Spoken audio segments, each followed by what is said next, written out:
اعوذ باللہ من الشیطان الرجیم بسم اللہ الرحمن الرحیم الحمد للہ رب العالمین والصلاة والسلام علی رسولہ الکریم واصحابہ اجمعین اما بعد رب اشرح لی صدری ویسر لی امری واحلل عقدۃ من لسانی یفقہوا قولی ربنا زدنا علما اللہم فقہنا فی الدین اللہم انا نسألک علما نافعا وعملا متقبلا ورزقا طیبا۔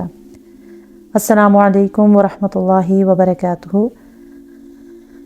آج ہم لوگ سورۃ العادیات سٹارٹ کریں گے انشاءاللہ۔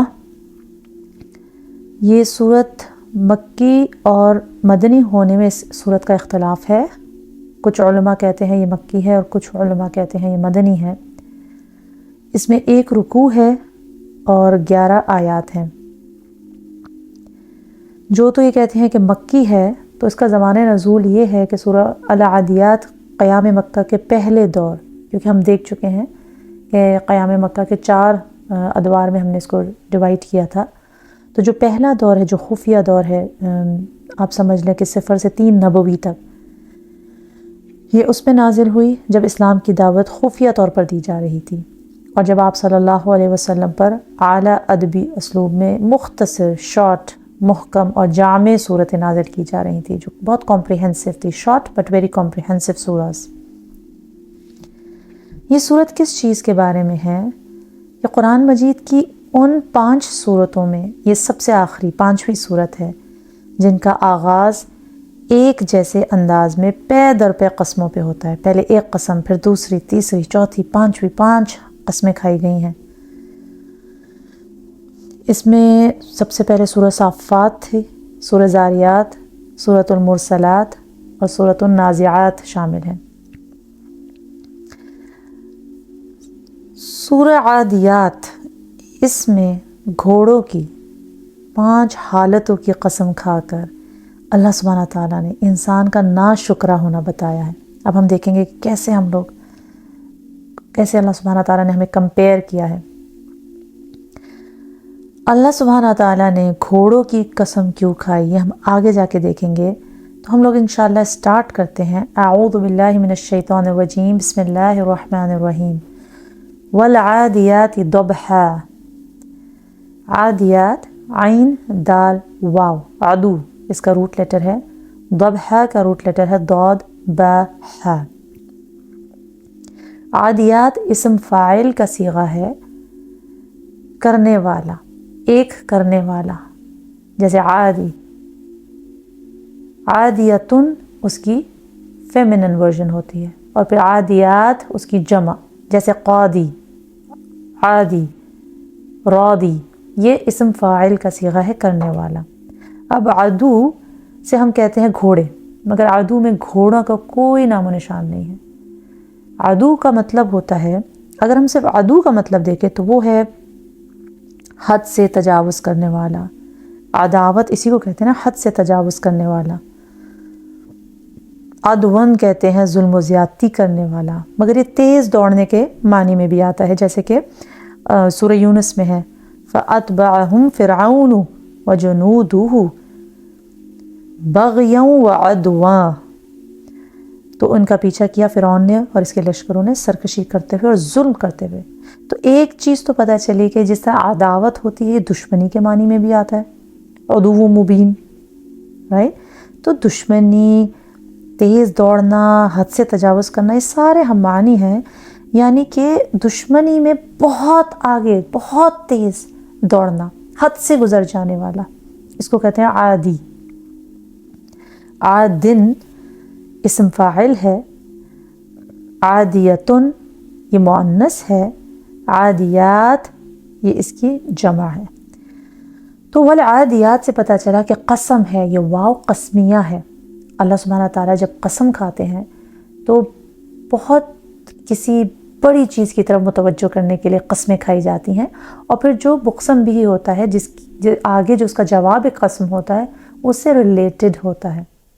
تو یہ جو وا ہے یہ حرف جر ہے، آگے والے کو جر دیتا ہے، یعنی کہ آگے والے کو کسرہ دے گا یہ، یا پھر اگر آپ عادیاتن نہیں کر سکتے، عادیاتن نہیں کر سکتے، یہ عادیاتن ہوگی، ال کی وجہ سے عادیاتی، والعادیاتی، قسم ہے دوڑنے والے، سرپٹ دوڑنے والے۔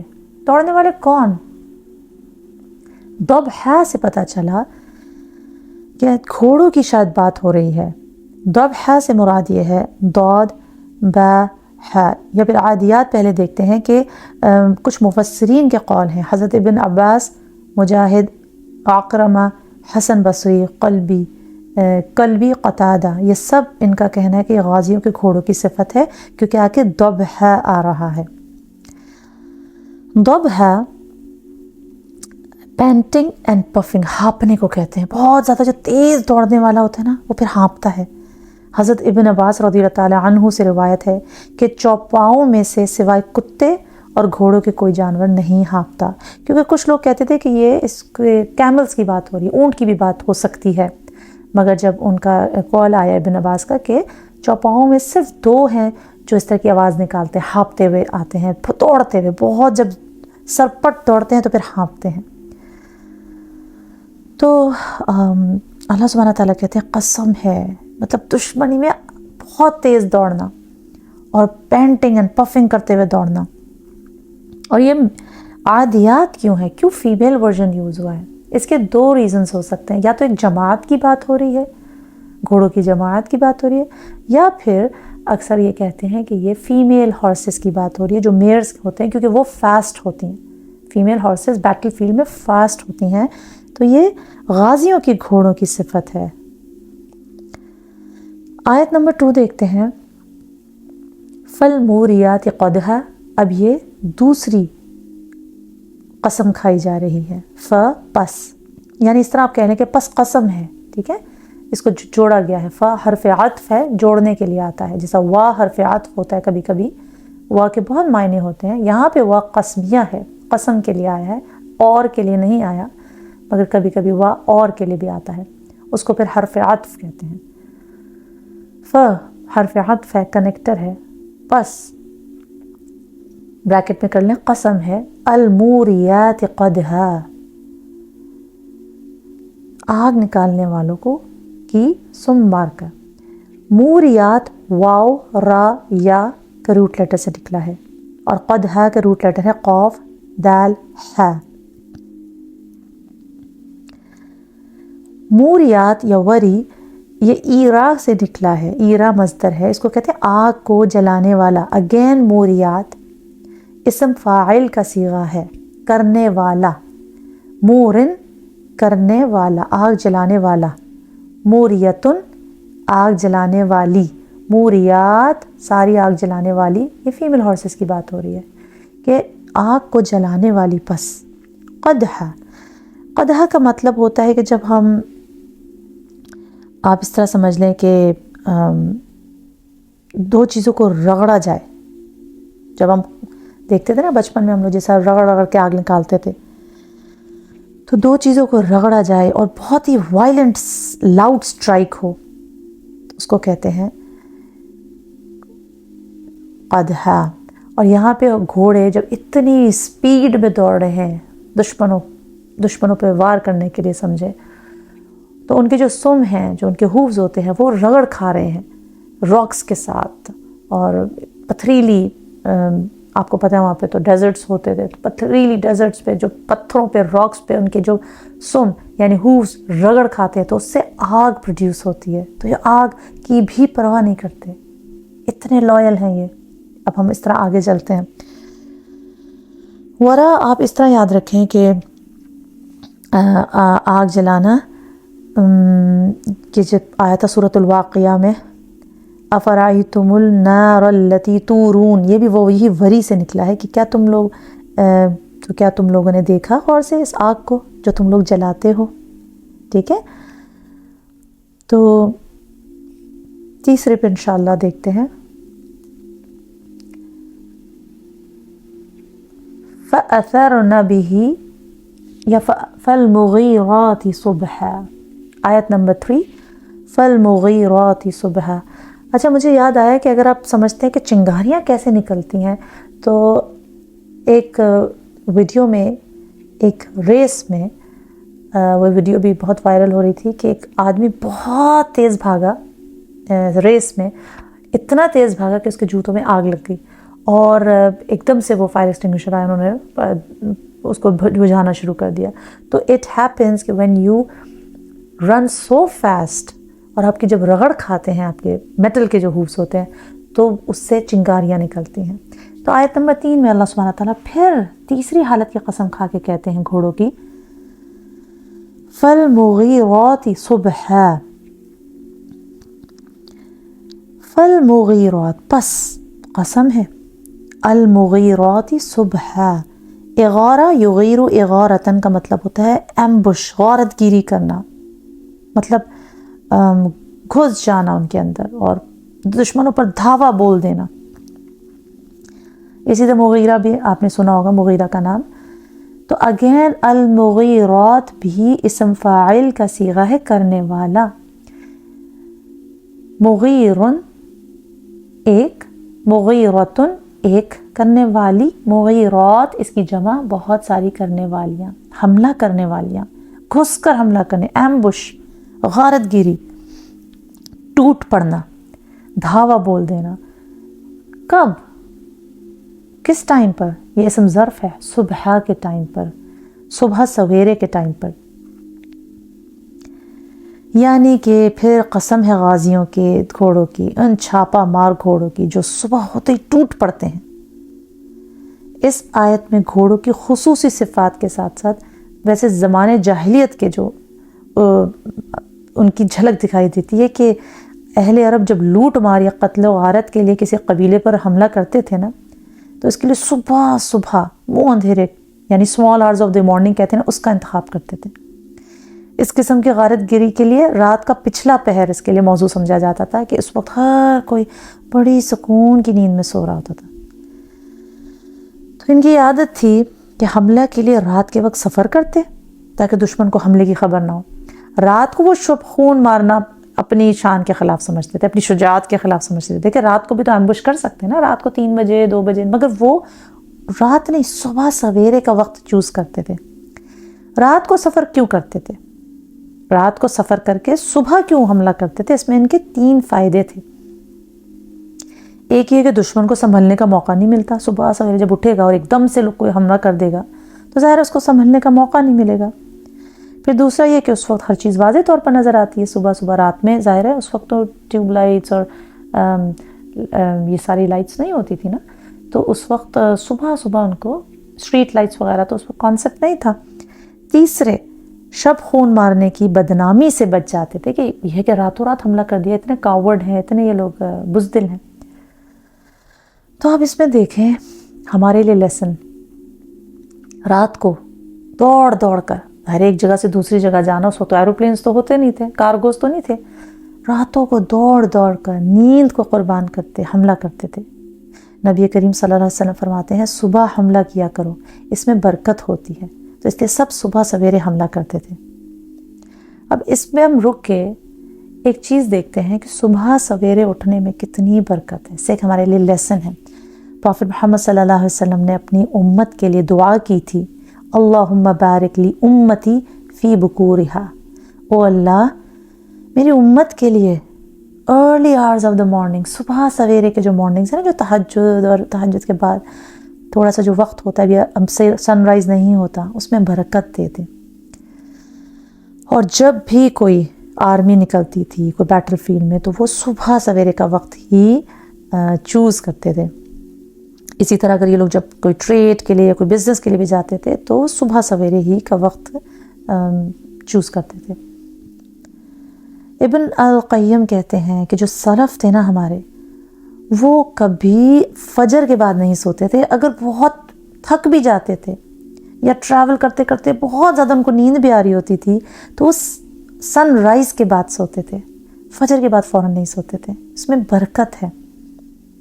ایک سینگ ہے نا کہ وہ کہتے ہیں کہ مفتاح دار السادہ نے کہا کہ early part of the day is like one's youth, شباب ہوتا ہے نا ایک بندے کا، وہ اس طرح ہے early part of the day, and the later part is like old age, جو پھر آگے کا ٹائم ہوتا ہے دوپہر کو 12-1 بجے، یہ بالکل نا ایک اولڈ ایج کی طرح، ایک بہت بوڑھے انسان کی طرح. If you're accustomed to do something in your youth, you will be accustomed to do it in your old age. یعنی کہ اگر آپ یوتھ میں سے عادی ہو گئے نا صبح صبح اٹھنے کے، تو انشاءاللہ آپ اولڈ ایج میں بھی اس کے عادی ہوں گے. اور how you spend your morning determines the state you are in during the rest of the day. اگر آپ مارننگ میں لیزی ہوں گے، بہت تھکے ہوئے ہوں گے، تو آپ ریسٹ آف دا ڈے بھی لیزی ہوں گے. مگر اگر آپ نے مارننگ کو انڈر کنٹرول کر لیا تو rest of the day beneficial ہوگا آپ کے لیے، بہت خیر ہوگی اس کے اندر، بہت برکہ ہوگی. اور انہوں نے یہ بھی کہا کہ آپ کا دن نا ایک اونٹ کی طرح ہے، اگر آپ اس کی لگام آگے سے پکڑ لیں تو پوری اس کی جو باڈی ہے نا وہ فالو کرے گی. سملرلی اگر آپ اپنے مارننگ کو کنٹرول کر لیں تو rest of the day will follow. میں نے پہلے بھی آئی تھنک سورۃ العصر میں فرمایا تھا کہ جو سارے بزنس مین، انٹرپرینورز اور بڑے بڑے ہائیلی سکسیسفل پیپل جو ہوتے ہیں نا، ان کی یہ عادت اور روٹین ہوتی ہے کہ وہ ارلی رائزرز ہوتے ہیں.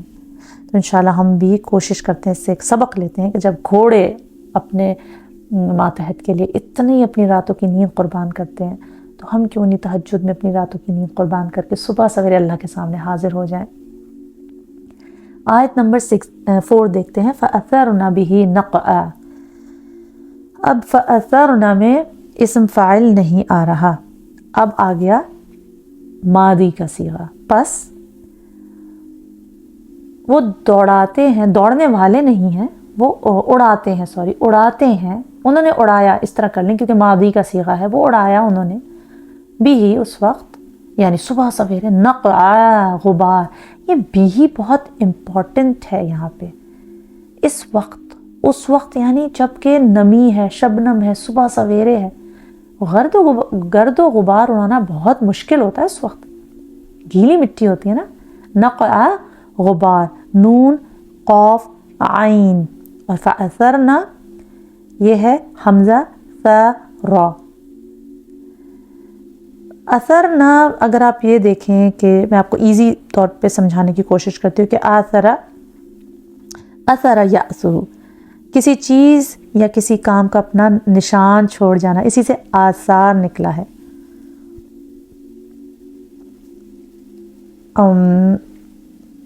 آپ کہہ لیں نقش قدم، نشان، اثر کو آثار کہتے ہیں. یعنی اگر آپ سورہ فتح میں دیکھیں، آیت نمبر سورہ فتح میں آیت نمبر آئی تھنک 48 ہے یا 29.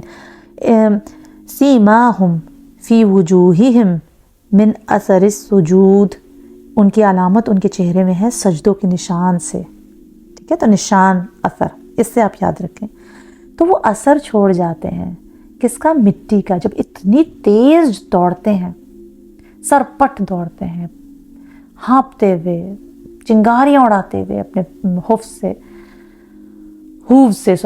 تو پھر وہ گرد و غبار کو اس طرح اٹھاتے ہیں. اتنی گیلی مٹی، شبنم کی، اتنے تیز ہوتے ہیں کہ اس وقت بھی گرد و غبار اڑ رہا ہوتا ہے. فَأَثَرْنَا یہ جمع مؤنث کا صیغہ ہے. اثرا یہ ماضی کا صیغہ ہے. اثرا، اثرا، اثرو، اثرت، اثرتا، اثرنا یہ نون نسواں کہلاتا ہے، کیونکہ ظاہرہ پچھلی پوری فیمنن کی باتیں چل رہی ہیں، تو یہاں پہ بھی فیمنن کا ہی صیغہ یوز ہوگا. اثرنا. نقع ینقع کا مطلب ہوتا ہے کسی جگہ پانی کا جمع ہو کر ٹھہر جانا یا گرد و غبار کا گر کر بیٹھ جانا. لٹرل میننگ اس کا ڈکشنری میں یہ ہوتا ہے نقع. تو یہاں پہ کیوں ہے؟ کیونکہ وہ اتنا اڑا کے گیلی مٹی کو وہ دوبارہ بیٹھتی ہے. اس سے سمجھ آتا ہے کہ وہ کتنی تیز بھاگ رہے ہیں. اور بھی کی ضمیر دشمن پر چھاپا مارنے کے وقت کی طرف راجع ہے کہ اس وقت. ٹھیک ہے، کیونکہ اس وقت پہ اتنا ایمفیسس کیوں ہے؟ کیونکہ میں نے آپ کو بھی بتایا اس وقت گیلی مٹی کتنی مشکل ہوتی ہوئی نا اٹھانا. صبح کے وقت شبنم کی وجہ سے جو نمی ہوتی ہے، عام طور پر اس وقت مٹی نہیں اڑتی، مگر گھوڑے اتنی شدت سے دوڑ رہے ہیں کہ اس وقت بھی غبار مٹی اڑتی ہے اور پھر بیٹھ جاتی ہے. اس میں گھوڑوں کی دوڑنے کی شدت اور قوت بتائی جا رہی ہے. آگے چلتے ہیں انشاءاللہ. فوسطنا به جمعا، فوسطنا اگین یہ فعل ماضی کا صیغہ ہے، جس طرح اثرنا تھا اس طرح فوسطنا ہے، پس وہ گھس جاتے ہیں، وہ گھس گئے، میننگ تو ماضی کا اگر ہم دیکھیں، مگر جب ہم رننگ ٹرانسلیشن کہیں گے تو وہ گھس جاتے ہیں اس وقت، وہی اگین بھی اس وقت، جمعا یہ جیم میم عین سے ہے، جماعت ایز ٹوگیدر، جماعت ایز اے جماعت. فوسطنا واو سین تو، واو سین تو آپ کو پتا ہوگا کہ وسط سے نکلا ہے، مڈل سے. تو کیا مطلب مڈل؟ وہ دشمنوں کے مڈل میں گھس جاتے ہیں، پرواہ نہیں کرتے، اور پھر جماعت کے طور پہ. یہ تو اس میں لکھا ہوا اس وقت دشمن کی کسی جماعت میں، یہاں پہ جمعن حال کے طور پہ بھی مفعول کے طور پہ بھی آ سکتا ہے، یا حال کے طور پہ بھی آ سکتا ہے کہ وہ ایز اے جماعت گھستے ہیں، ٹوگیدر گھستے ہیں، ایک دوسرے کو دھوکہ نہیں دیتے. یا پھر اس میں یہ بھی آ سکتا ہے کہ وہ گھس جاتے ہیں کسی جماعت میں، یہاں پہ مفعول کے طور پہ بھی آ سکتا ہے اور حال کے طور پہ بھی آ سکتا ہے. مفعول وہ ہوتا ہے جس میں کام ہو رہا ہو، تو وہ جماعت وہاں کھڑی ہے، وہ کہاں گھسے؟ Where did they go? In the middle of the جماعت. وسط یوسط اس کا مطلب ہوتا ہے کسی کے درمیان میں بیٹھنا، درمیان میں ہونا. ٹھیک ہے، تو وہ گھوڑے اس کے درمیان میں گھس جاتے ہیں سب کے سب. یہ بھی ہم کر سکتے ہیں اس کا ترجمہ.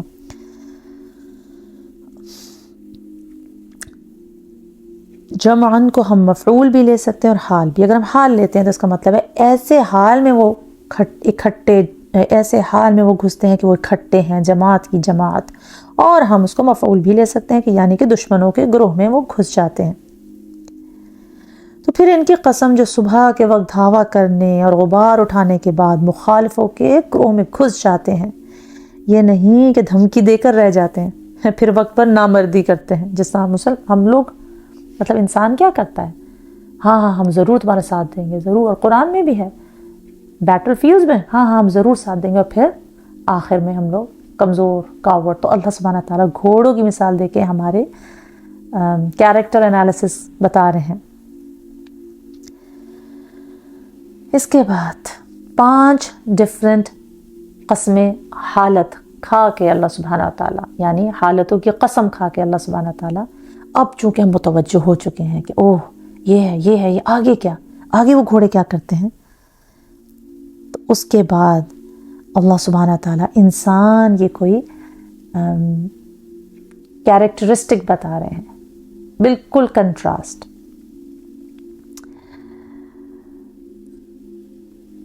اچھا، یہاں پہ ایک چیز میں آپ کو پہلے بتا دوں کہ انسان پر جانے سے پہلے کہ جہاد کے جو گھوڑے ہوتے ہیں نا، اس کے رکھنے کی فضیلت کیا ہوتی ہے. سیدنا ابو ہریرہ رضی اللہ تعالیٰ عنہ کہتے ہیں، آپ صلی اللہ علیہ وسلم نے فرمایا، گھوڑوں کا حال 3 طرح پر ہے. کسی کے لیے تو وہ باعث ثواب ہیں، کسی کے لیے معاف ہیں، اور کسی کے لیے عذاب ہیں. ثواب تو اس کے لیے جو انہیں جہاد کی نیت سے باندھے اور چراگاہ یا باغ میں ان کی رسی کھلی چھوڑ دے. وہ جہاں سے اور جہاں تک چریں گے اس کے لیے نیکیاں ہوں گی. اور اگر انہوں نے رسی توڑا لی اور 2 قدم آگے چلے گئے تو ان کے پاؤں کے نشانات اور ان کی لید سب کچھ اس کے لیے نیکیاں ہوں گی. اور اگر وہ کسی نہر پر جا کر پانی بھی پی لیں، خواہ مالک کا انہیں پانی پلانے کا ارادہ ہو یا نہ ہو، تو بھی مالک کو نیکیاں ملیں گی. ایسے گھوڑے تو مالک کے لیے باعث ثواب ہیں. یہ تو نمبر 1. اچھا، دوسری، جس نے اپنی ضرورت پوری کرنے کے لیے اور دوسرے سے سوال کرنے سے بچنے کے لیے گھوڑا رکھا، یعنی کہ ہمیں کسی کے ہاتھ نہ پھیلانا پڑے آگے، اور اللہ کا جو حق گھوڑے کی گردن اور پشت پر ہے اسے نہ بھولا، تو ایسے شخص کے لیے گھوڑا رکھنا معاف ہے، یعنی کہ نہ ثواب نہ گناہ، بس ٹھیک ہے، معاف ہے. مگر جس نے گھوڑا فخر، ریاکاری اور مسلمانوں کو ستانے کے لیے رکھا تو اس کے لیے عذاب ہے.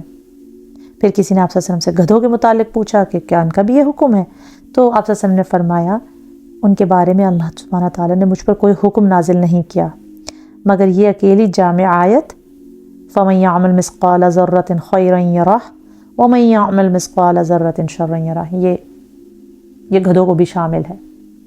تو ہمارے لیے گھوڑے کیا ہیں آج کل؟ ہمارے لیے تو گاڑیاں ہیں. تو اب آپ خود اپنا محاسبہ کریں کہ اگر ہم گاڑیوں کو کسی اچھے کام کے لیے یوز کر رہے ہیں، مسجد جانے کے لیے، لوگوں کو رائڈز دینے کے لیے، کچھ بانٹنے کے لیے، کسی چیز میں حصہ لینے کے لیے، بہت سارے، آپ کسی کو تعلیم دینے کے لیے آگے جا رہے ہیں، اور ہم ہمیشہ یہ کہتے ہیں دینی تعلیم کے لیے ہمارے لیے بہت زیادہ دل تنگ ہو جاتے ہیں کہ ہم آدھے گھنٹے کے ڈرائیو پہ جائیں اتنی دور سیکھنے، کوئی قریب میں ہو تو بتاؤ۔ مگر جب ہم بچوں کو یونیورسٹیز بھیجتے ہیں، ہم جب جاب کرتے ہیں، تو ہمارے لیے 1-2 گھنٹے بھی کوئی فرق نہیں رکھتے، کوئی معنی نہیں رکھتے۔ تو جو اپنی گاڑیوں کو، اپنے گھوڑوں کو غازی کے طور پہ استعمال کرتے ہیں، یعنی ان کو اللہ کی راہ کے لیے استعمال کرتے ہیں، تو ان کو ایک ایک چیز کا ثواب ہے، ایک ایک چیز کا ثواب ہے۔ آپ اس گاڑی پہ جو کچھ بھی خرچ کریں گے وہ آپ کے لیے ثواب ہے، باعث ثواب۔ اس کے علاوہ اگر گاڑی آپ نے صرف اس لیے اس کے لیے رکھی ہوئی ہے کہ مجھے کسی سے رائڈ نہ مانگنی پڑے، کسی آگے ہاتھ نہ پھیلانا پڑے، اور آپ اس کا خیال بھی رکھتے ہیں، اور آپ اس کو کسی چیز کے لیے، غلط کام کے لیے یوز بھی نہیں کرتے، تو خیر ہے۔ مگر اگر آپ نے آج کل جو گاڑیاں ہوتی ہیں نا، لوگ صرف شو آف کے لیے، دکھانے کے لیے، دکھاوے کے لیے، وہ پھر آپ کے اوپر وبال ہے۔ پارٹ نمبر 1 انشاءاللہ ہم یہاں ختم کرتے ہیں، اور پھر پارٹ نمبر 2 میں ہم دیکھیں گے کہ انسان کی کیا بات ہو رہی ہے۔ سبحانک اللہم و بحمدک ونشہد ان لا الہ الا انت ونستغفرک ونتوب الیک۔ السلام علیکم ورحمۃ اللہ وبرکاتہ۔